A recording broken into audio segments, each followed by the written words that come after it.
Good afternoon. Um, I am going to spend a little bit of time elaborating on lesson planning and curriculum planning as exemplary teachers do it. So I know that many of you are very familiar with the three principles that exemplary teachers focus on and are present in every exemplary teacher's classroom. They focus on fostering high levels of academic achievement, high levels of cultural competence, and high levels of critical consciousness.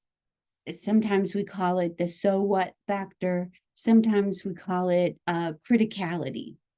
And so we've been spending a lot of time exploring what it is about schools, society, and social differences that often combine to produce this leaking educational pipeline that is really contrary to what we want to do as educators, and especially public school educators. The public in public schooling means that it's for everyone. And most of us go into education not because we want to get rich or to wreck other people's dreams, but we go into education because we love children. A lot of us love children. A lot of us love learning. And a lot of us just love to share our love of learning. So teachers tend to be these very altruistic people who go into our profession for very dream keeping reasons. So how come then that our educational pipeline continues to leak? We talk about that in school, society, and diversity, how social differences make a difference, and that impacts the opportunities learners and communities from minoritized neighborhoods and groups tend to face in schools. So, what do exemplary teachers do? How do they handle the so what factor to be able to foster high levels of academic achievement and high levels of cultural competency? That is really the factor that makes exemplary teachers different from other teachers. Exemplary teachers put the three elements together, not just high levels of academic achievement. We see that push kind of in the push for standardized tests, which are important, and we do have to, our students have to pass those, but it's not the only thing. They have to learn to be able to walk in both worlds. They can be Indigenous and successful in school. They can be transgender and successful in school, or whatever that social differences that society has decided is outside of the normative standards, what's considered normal, good, and true. So that exemplary teachers, they also address the so what factor. But how? That's a legitimate question as we are preparing to be teachers and moving into the classroom. What do we do about that so what factor? How do these exemplary teachers handle that? So that's what I want to focus on with you today. Our class, School, Society, and Diversity, is not a methods class. As you remember, we talked about the story of why the babies are in the river, and we concluded that we can be very good at using instructional strategies, that we can be very good at lesson planning and assessment. But if we don't address the reason why the babies are in the river, then all that we're doing with our lesson planning is likely not hitting the mark in terms of fostering high levels of academic achievement.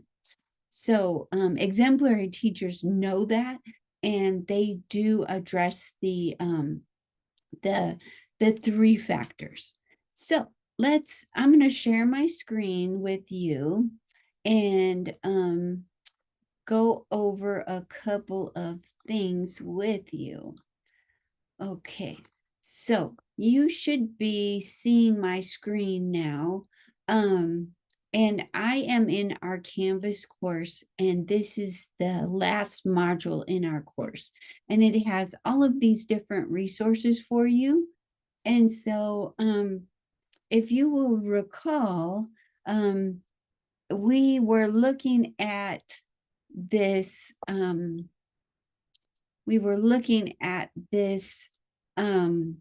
worksheet here and trying to look at what would an exemplary teacher do with this lesson plan, my healthy breakfast pledge. And as we looked at this worksheet, we said, well, what do people eat? We can do all kinds of things to make this lesson start with the learner, not the lesson plan. And so our focus here is on breakfast. So even there are many times as a teacher where we will have to use what the district told us to use, and it's required. We don't have a choice in that. Sometimes with some materials, we have a choice. With other things, the school district or the school has adopted it and we don't have a choice. We must use it. So we will use it. So let's say that this lesson plan, this worksheet here is something that you need to use. It's required. And you think, well, how can I start with the learner, not the lesson plan? So, as we talked about, one way that we could start with the learner and not the lesson plan is we could ask the students, we could do a poll in our classroom and have everybody talk about what they typically eat for breakfast. They maybe will draw a picture, maybe they'll make a list.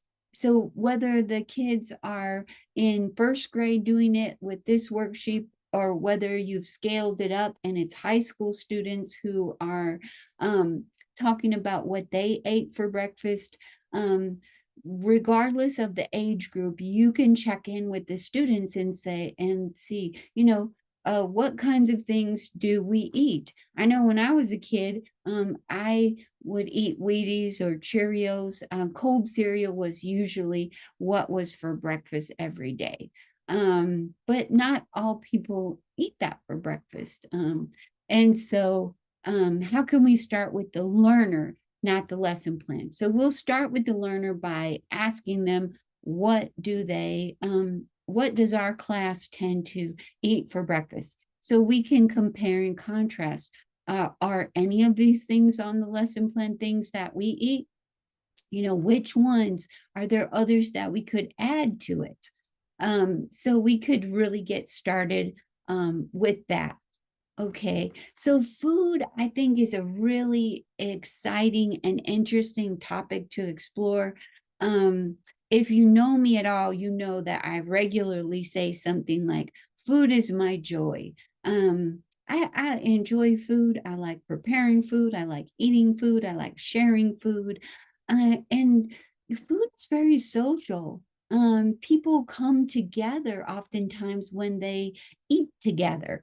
They bond together over food. So a lot of times I like to have food in class meetings or at events because that tends to bring people together. So I love talking about food and exploring things about food. So in this module here, I put together a bunch of resources for you that are geared to help you with lesson planning and curriculum planning that is focus on how exemplary teachers do it, not just your average kind of curriculum planning and lesson planning, because we know that the way that lesson planning and curriculum planning is typically done is not serving all students well. So hence we have a leaking educational pipeline.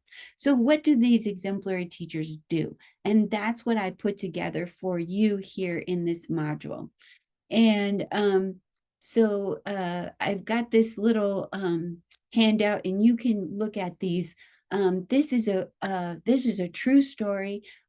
This lady, Dr. Maria del Carmen Salazar, She's now a professor, but she talks about how she went to school with all of her treasures, her language, her culture, her family experiences, and she was expected to leave that at the door. And she felt like she was always the wrong color, the wrong language, the wrong everything. So she, schooling was very painful for her. So you can read that. She talks about what she would eat at home compared to what the school lunches were and what other kids were eating. Like maybe they were bringing a bologna sandwich in their lunch or buying it from the cafeteria, where she had to bring a tortilla with frijoles, and she wasn't comfortable with that because the other kids were teasing her. And I'm sure you've heard the kind of words that sometimes, if you'll excuse me for saying this, sometimes people will call them, quote, a beaner, and it's meant as a pejorative. So don't you use that, but that you will hear that, and it's associated with food, and it's used to put people down, because a bologna sandwich would be considered, quote, normal, but not frijoles, which would be beans. Okay, and then this is very worth watching here too. This is a Utah teacher in San Juan County. She is white, and her students are predominantly indigenous. They are enrolled in the Navajo Nation. And then here, this little video here is also 7 minutes, and it is about a Utah chef who draws on his Vietnamese background in his work. And he too talks about how, just like in that Asian American poem that we read, that the kids as he was growing up would always say to him, "Where are you from? You know, I'm an American." "No, you're not." And so he ended up bringing his the cultural wealth from his family's background into what he does today as a chef. So that idea of food is really a very, I think, complex and diverse and interesting topic to explore. You can explore so much. Okay, and so this is another resource for you, Born from Corn. Do you see how you can get so deep in the topic of food and even breakfast? Look at how we're you know, attending to the learners rather than the lesson plan, because we're starting where we are. Okay, so there's all kinds of things here. There's a lesson plan here that is tribe approved, and I believe I do have that open. Yep, and this is really interesting. You could scale this up as well for a lesson plan. So there's just quite a few things that you can do to look for ideas and so on. And when I am lesson planning, I do always think about when I'm going to use something. Like, for example, if I'm going to use a book that I think is about indigenous peoples, I don't want to use something that has stereotypes. So I will use something like this rubric here to check, kind of do a rundown on if this is a book that or a resource that would be a good thing to use. Now, sometimes, like with that fry bread lesson, it says right on it, tribe approved. So I try to go with things like that. If it's something that has already been approved, then I know that that's a good thing that I can use. So there's lots of ways to use this notion of food, or really any notion, to be any kind of topic, to be able to connect it in very interdisciplinary ways.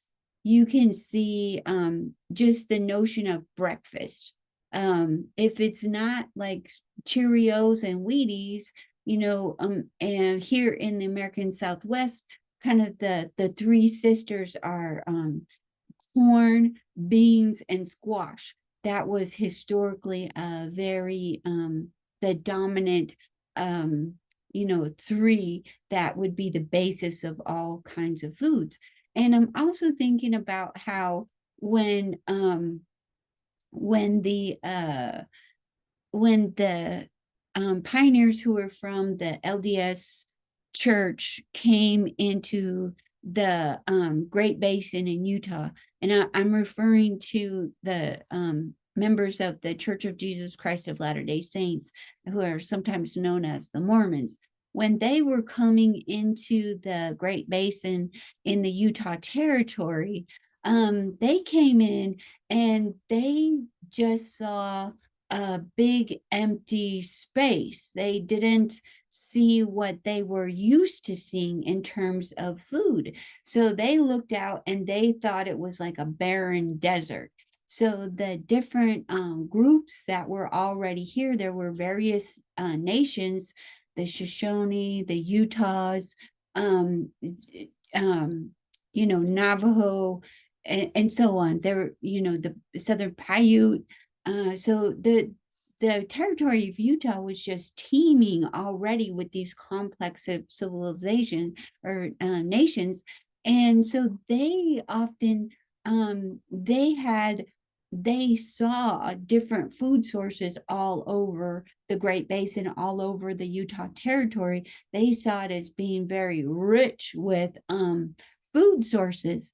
But another group coming in were like, ooh, we better plant some crops. We need to plant what we used to plant, back in Ohio, back in Missouri, because we don't see that here. And so we're going to make the desert bloom like a rose, if you will, not knowing that there was already much that was there to eat already. So you can see how your different perspectives bring some things visible and not visible, depending on what your perspective is. So food is just, you've got science things you can think about, like cooking is a way that substances change forms. That's super interesting. When you cook something, you bake something, when you mix things together. One thing that I'm learning here in Utah is that when you're baking at a higher elevation, that makes a difference on how your cakes turn out. So I'm finding that I cannot do exactly what I did when I was at 20 feet above sea level in Mobile, Alabama. That's very different than being, more than a mile above sea level for baking. It makes a difference on atmospheric pressure, the way that baking soda comes together with the other ingredients. So there's chemistry, there's all kinds of science, just social studies, history, just English, just tons and tons of things. Are you getting excited about this? And it all started from that worksheet, right? So I put many of these things here for you to look at.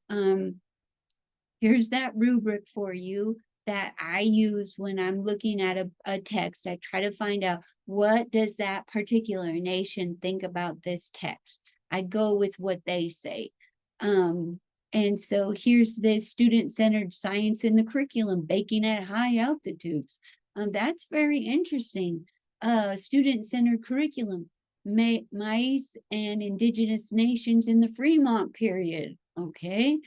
Student-centered social studies, tortilla memories, student-centered language arts in the curriculum, Ode to Tortillas, a poem by Jose Alvarez, A Rice Sandwich, which is a short story by Sandra Cisneros in the House on Mango Street, My Shopping List by Paul Hansford, 13 short stories to share with your students by Latinx authors, plant a Three Sisters garden, corn, beans, and squash, a student-centered history in the curriculum, a Chicano poem by Lorna D. Cervantes.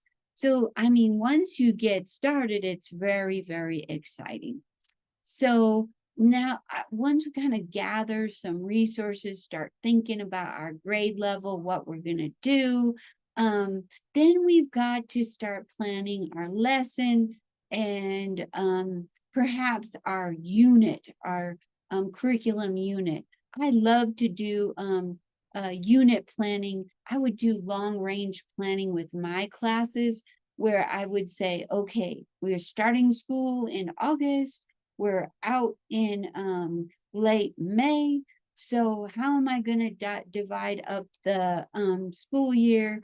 And I look at all of the Utah State Core, or in that case, it was Alabama State Core.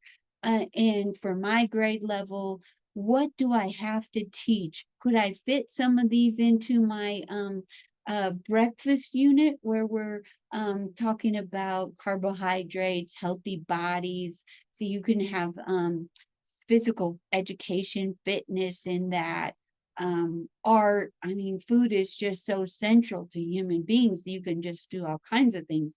So you can get your state core curriculum standards. You can get many of them in that unit. And then, you know, what kind of lends itself to different time periods of the year. Now in Utah, we have 4 seasons that are very clear. You can tell when we're in spring, you can tell when we're in summer, you can tell when we're in autumn and when we're in winter. If you're in Alabama, pretty much you have a very, very long summer and then just a very short time of winter. So yes, of course, there is really a spring and a fall, but it's just really a gradual decline or incline of summer. For Christmas time, you've got green grass, you know. So for winter, that's Mardi Gras. You have a lot of cold rain and so on, but never snow down by the Gulf of Mexico. So very, very, and then if there ever is snow, you know, it's only every couple of years and it doesn't stay on the ground very well. So, you know, what kinds of things are we going to cover when? Sometimes the school district and the school itself have different themes that they focus on at different times of the year. So we try to collaborate and plan my large calendar that way. So let's go back to our breakfast pledge lesson plan and think about that. So I want to show you another lesson plan that I have. And this is using the SUU template of how you will need to use it as a block student and then also as a student teacher, because that's the one that we've adopted here. There are other formats, and just like when you're learning to write in cursive, and if your teacher was like I am, I was very particular about how my students learn to make their letters, and I wanted them to be very precise as they were learning. And then as they got more experience, they could add their own personal flair with it. And that will be you with your lesson plan format as well. Now, as you remember, writing is a form of thinking and analyzing. So I do recommend that you write things out. Even after 30 years of teaching, I still write out most of my lesson plans. Even though I have a lot of it in my head, I might not be doing as much detail as this, but I do write it out because it helps me to think of transitions. It helps me to think about how I want to assess. You know, it just helps me to look at what might seem to flow really nicely in my head. When it's on paper, it might not be as smooth as it is in my head. So I do recommend writing it out, but don't be alarmed if you think, well, this takes me a lot of time. As you get better at it, it goes faster, and then you will eventually develop your own style. Okay, so with this particular example here, you've got a teacher who is going to teach a lesson on sickle cell. Okay, so that's a very interesting topic, isn't it? Um, and so she's got her Utah standards here of what they need to be able to do, and she specifically says it's standard 3.4, and she copies and pastes that in. Good idea. Then she's accountable, and she can say to her principal, to the school district, to whomever, the parents, look, I covered this, so we have taught this. And so then she writes her learning objectives here, and she's going to use the ABCD format, and so you'll learn about that. When I was learning to write objectives, I had to include like this: students will be able to define vocabulary terms for the lesson. When I was learning to do it, we had to say what the vocabulary terms were, and by how would we know that they had actually achieved what I wanted them to. So it might have to say things like at a 75% accuracy rate. So I'd have to have like some sort of way to measure it. Students will be able to research to find credible information. So when the way that I learned it, you'd have to define credible information and then be specific about it by saying something like, students will be able to research 2 forms of credible information about sickle cell, so much more concrete than these objectives are here. And she's got a lot of them. That is a lot for one lesson. So I would not recommend more than 2 or 3 at the most. This could be for a unit with that many objectives. Okay, and then she has what materials and technology she needs, and then she's got her planning elements. So in the beginning, they're going to come into class and get their Chromebooks out and do some research on sickle cell anemia. Okay, she's going to take roll. She's going to lead the class in some discussion. And then at the end, they're going to share one interesting thing they have learned from their research discussion so far. Okay, and here's how she's going to assess the students and show evidence that they actually learned. So she says that when they can tell me some information about sickle cell anemia, then she will know that they have learned. Like I would be more specific about that, and I would say they must tell me 2 things about sickle cell anemia. So I would be a little more specific about that. What are you looking for them to do? And then do backward design where you're like, this is what I want them to do. How am I going to get them to this point? Okay. And then she says here how she's going to meet learner differences. So start with the learner, not the lesson plan. And so she talks about that. They're going to clarify vocabulary. And so just in case somebody hasn't had some background knowledge on that, that's what she's going to do. They're going to apply students' knowledge to things that they can relate to. That's a good idea right there. So this is how she has it laid out. Okay, so let me just share with you a little bit about how I do it. Okay, so there's only so much you can do with a lesson plan. The basics of it are the what taught, the how assessed. Okay, so I'm going to bring up this framework that I know you have seen before, because we have looked at that in terms of what are the components of historically responsive literacy. And we said that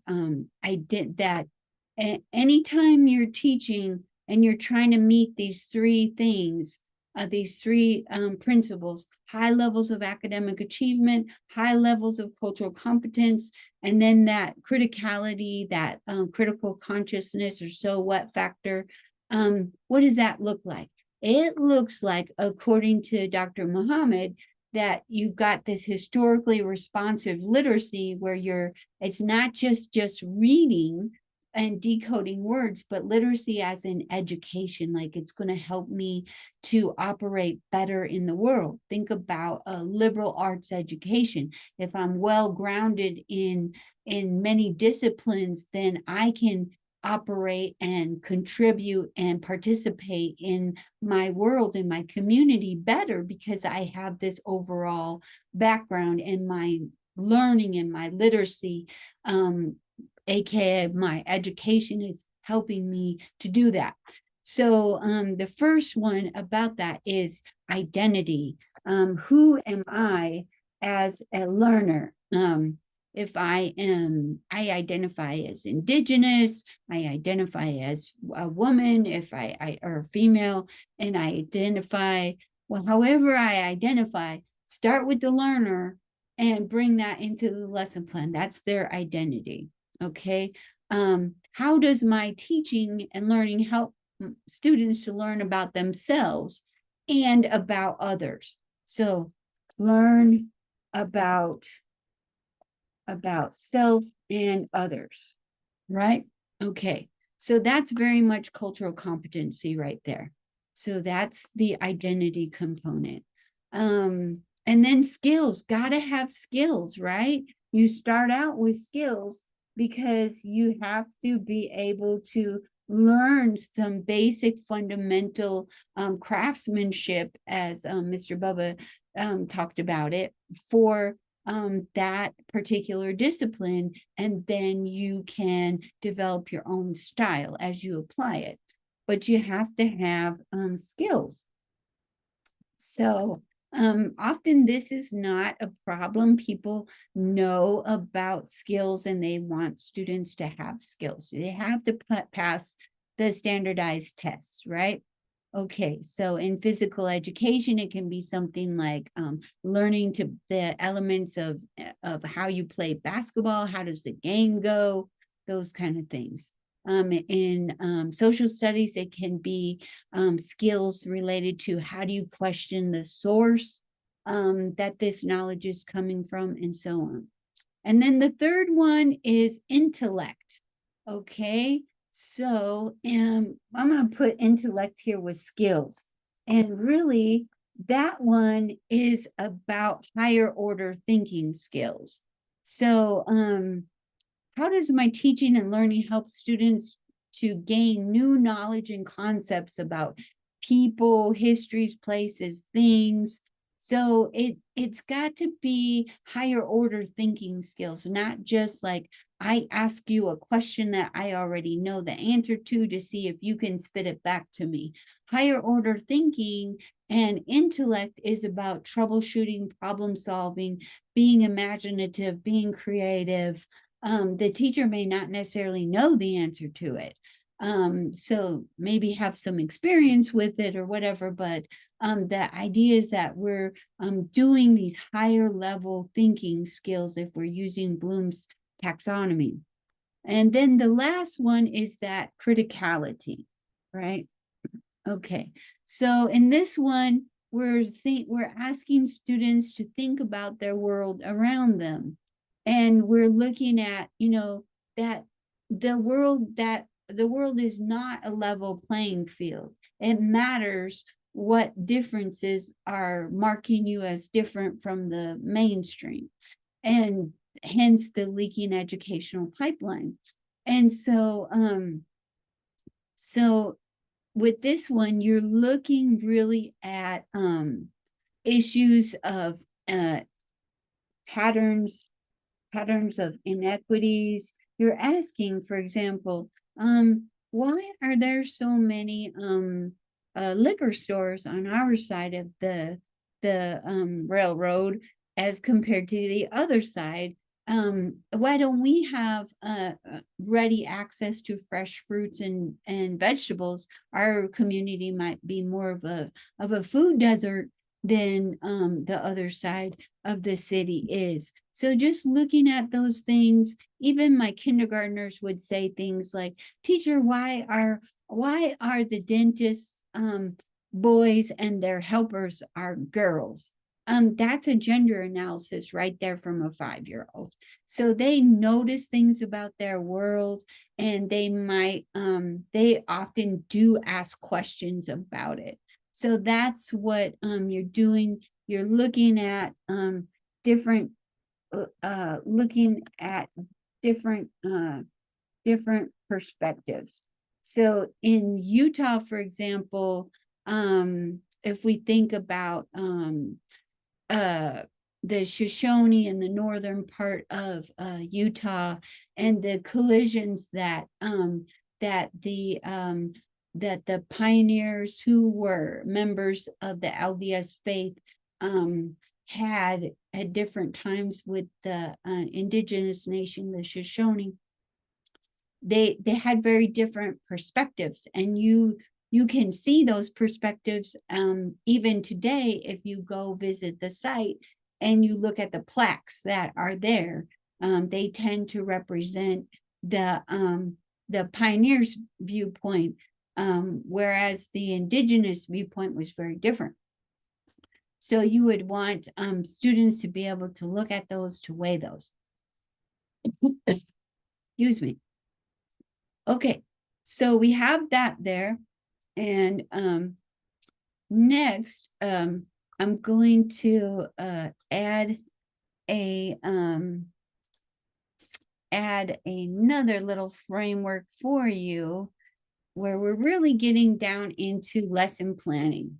Okay, so this one here is Dr. Tiemont's 8 Principles of Enduring Learning.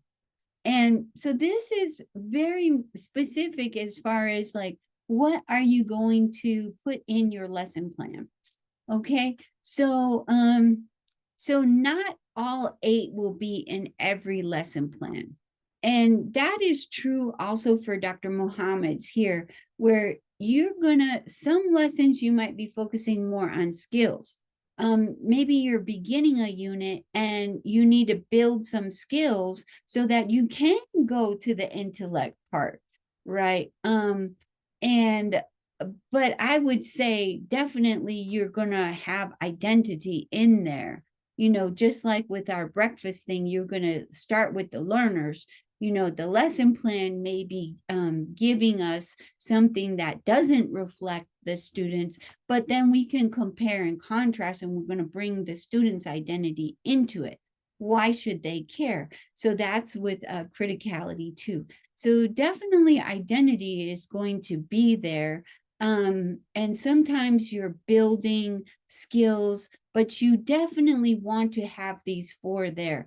A lot of times the criticality part is even something as simple as, why would a bologna sandwich be seen as more normal compared to a tortilla with frijoles, that some people would be called pejorative terms related to beans, right?